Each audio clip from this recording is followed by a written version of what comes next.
everyday girl, always on my mind.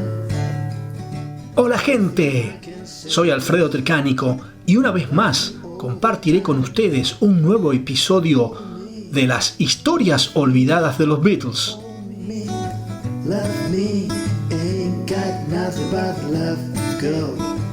En el capítulo de hoy, el gran trabajo de conseguir una compañía de grabación.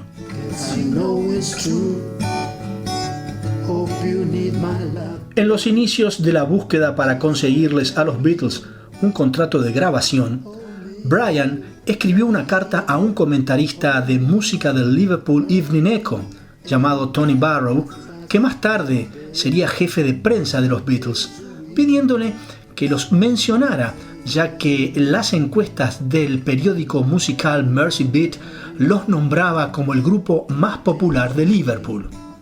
Tony Barrow le contestó que no podía hacerlo, ya que los Beatles no habían grabado en Inglaterra, pero le recomendó que se comunicara con alguien de la sección de artistas y repertorio de la compañía Decca. Brian pensaba que como su empresa NEMS era la mayor vendedora de discos en el norte de Inglaterra, Decca le haría cierta atención especial, cosa que no fue así. Un joven empleado de Decca llamado Mike Smith fue enviado a Liverpool para oír al grupo y quedó tan impresionado que les ofreció una prueba en estudio en la ciudad de Londres. Los cuatro de Liverpool, que en ese entonces todavía eran los Silver Beatles, quedaron muy entusiasmados y estaban seguros que la fama y la fortuna serían los próximos escalones a subir. La prueba se había programado para el 1 de enero de 1962 y en una nevada víspera de Año Nuevo, bien temprano, subieron a la camioneta de Neil Aspinall rumbo a Londres. Neil, que nunca había ido a la capital de Inglaterra, se perdió en la densa nevada, hacía mucho frío, y los jóvenes Beatles se amontonaron en la parte trasera de la camioneta durante varias horas hasta llegar a su destino. Se alojaron en el Royal Hotel al precio de 27 chelines cada noche por cama y desayuno. El chelín fue usado en el Reino Unido hasta 1971 y equivalía a la 20ª parte de una libra esterlina. Los Beatles pasaron parte de la víspera de Año Nuevo vagando por las calles de Londres, soñando con la prueba que tenían que rendir al día siguiente. Lo que 1962 les traería, nunca lo imaginaron. Mientras tanto, Brian viajaba a Londres en primera clase de tren y pasó la víspera de Año Nuevo en la casa de su tía Freda. Al día siguiente, se encontraron en el estudio de Decca y tocaron 15 canciones en aproximadamente una hora ante desconocidos que escuchaban en la sala de control detrás de un vidrio. Estaban nerviosos, se les quebraba la voz y cantaron casi todos los temas ligeramente desafinados. Toda la presentación fue muy mala y Pete Best fue el peor. De las varias canciones que interpretaron, solo 3 eran composiciones Lennon-McCartney y el resto eran canciones como El Jeque Árabe, Septiembre en la lluvia, Hasta que existas tú y Bésame mucho, todos temas de éxitos de la época. Esto había sido idea de Brian, alegando que conocía el mercado discográfico y que Decca quería oír nuevos arreglos de canciones de éxitos ya establecidos. Ese mismo día regresaron a Liverpool y Brian confiaba que era cuestión de tiempo para que le ofrecieran un contrato de grabación, pero Decca los había rechazado sin vacilar y al mencionárselo a los muchachos, estos le echaron la culpa a Brian por la selección de temas que habían ejecutado. Al día siguiente, Brian volvía a Londres para hablar con Dick Rowe, jefe de artistas y repertorios de Decca, pero no lo recibió. Más tarde se enteró que el comentario de Rowe había sido: los grupos de guitarras no están de moda, son un fracaso. Esta primera derrota le mostró a Brian que representar a un grupo de rock no sería trabajo fácil. Empezó entonces a recorrer distintas compañías de grabación, Pye, Philips, Columbia, y una a una fueron diciendo no. Mientras tanto, el 13 de abril, los Beatles viajaban hacia Hamburgo para presentarse en el Star Club como estrellas principales. El Star Club era el más grande y el más nuevo de los clubes donde los Beatles habían actuado, y Brian aprovechó ese viaje de 7 semanas en Alemania para promocionarlo como una gira europea, y además les pagó los pasajes en avión. 3 días antes de su viaje, los Beatles recibieron un telegrama de Astrid Kirchherr, novia de Stuart Sutcliffe, el primer bajista de los Beatles, que Stu había fallecido. Más tarde, se supo que había sido por un tumor cerebral, lo que reveló una autopsia. El Star Club alternaba música con espectáculos sexuales y mujeres luchando en el barro, y normalmente durante una velada pasaban unas 18.000 personas. Luego de pasar una semana en Hamburgo, Brian regresó a Liverpool, donde se ocupó de las posibilidades de un lugar para grabar.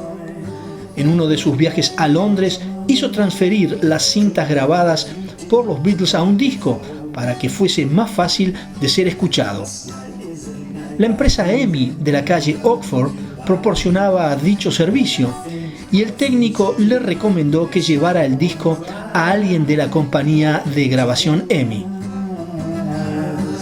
EMI se había fundado en 1931 y era una gran empresa británica, famosa por la fabricación de televisores y equipos electrónicos. En 1954, la compañía se revitalizó cuando Sir Joseph Lockwood había adquirido varias compañías de grabación y sus maquinarias para EMI. Los principales sellos eran Columbia y His Master Voice, más conocido como HMV, quienes ya habían rechazado a los Beatles, pero EMI también había adquirido un pequeño sello alemán llamado Parlophone. Al hombre de la compañía EMI le gustó el disco y lo conectó con el jefe de artistas y repertorio de los discos de Parlophone llamado George Martin, con quien se entrevistó al día siguiente. George Martin había estudiado piano y oboe en la Escuela de Música de Londres y su primer trabajo había sido en la BBC como locutor. En 1950 ingresó a EMI y 4 años más tarde era el director del sello Parlophone, siendo a los 24 años el director más joven de un sello discográfico. Entonces los Beatles recibieron en Hamburgo un telegrama que decía: «Felicitaciones muchachos, EMI solicita sesión de grabaciones. Por favor, ensayen nuevo material». Brian hizo los arreglos para grabar tan rápido como ellos regresaran de Alemania, y a principios de junio los Beatles volvieron a viajar a Londres en la camioneta de Neil Aspinall. Los estudios de EMI estaban en Abbey Road, una calle residencial de la zona de St. John's Wood. Desde el principio, los Beatles hallaron en George Martin en parte un maestro y también un colaborador. La tan mencionada lista de repertorio aportada por Brian fue rechazada por George Martin, cosa que a los Beatles le agradó mucho, e inmediatamente le dijeron que tenían material propio. Una de ellas era Love Me Do. Esta canción a Martin le pareció muy mala con relación a la letra, y criticó en particular la actuación pesada y nada creativa de Pete Best en la batería. Eso podía funcionar en el ruido del cavern, pero en el silencio del estudio no sucedió. Fue el miércoles 6 de junio del 62 en el estudio número 2 que se llevó a cabo la prueba, y los productores eran George Martin y Ron Richards, y el ingeniero de sonido Norman Smith. En ese estudio fue donde los Beatles grabarían casi la totalidad de sus canciones. La sesión se hizo desde las 19 a las 22 horas, donde los Beatles ejecutaron varias canciones, pero se optó por grabar solo 4 y lo hicieron en el siguiente orden: Bésame mucho, Love Me Do, P.S. I Love You, Ask Me Why. Cuando terminó la prueba, George Martin dijo: quizás, y eso únicamente si se deshacen de Pete Best. Tal vez podían hacer un arreglo para las actuaciones en vivo, pero si quieren un contrato de grabación tendrán que usar a un baterista de estudio. Cuando los Beatles regresaban a Liverpool, en los pensamientos de John, Paul y George, Pete Best ya estaba sentenciado.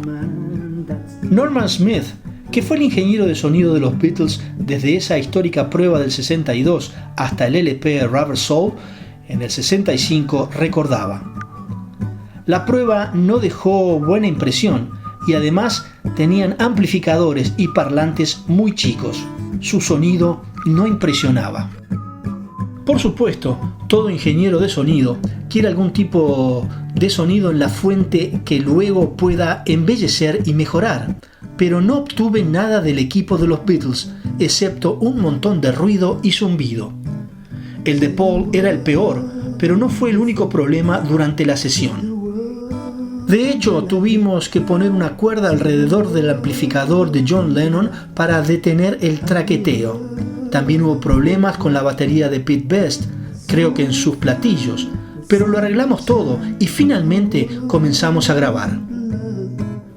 Esta fue la única sesión de EMI de los Beatles que incluyó a Pete Best en la batería. Pero cuando la banda regresó a Abbey Road el 4 de septiembre, Ringo Starr era el nuevo baterista del grupo.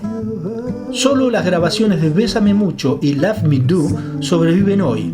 La primera fue descubierta en una colección privada en la década del 80 y la última en 1994, y ambas están en el álbum Anthology 1.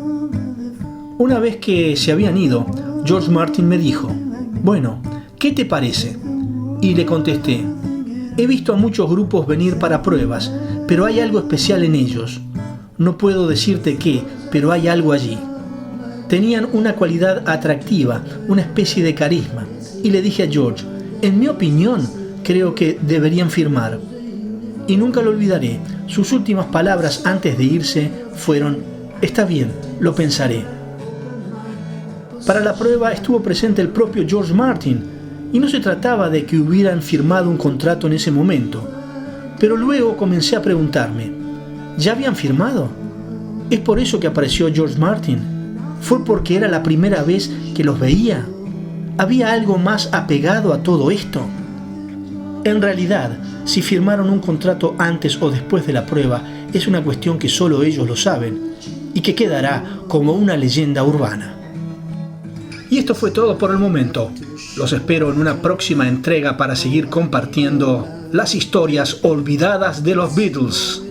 Gracias por su compañía. Hope you need my love, babe, just like I need you.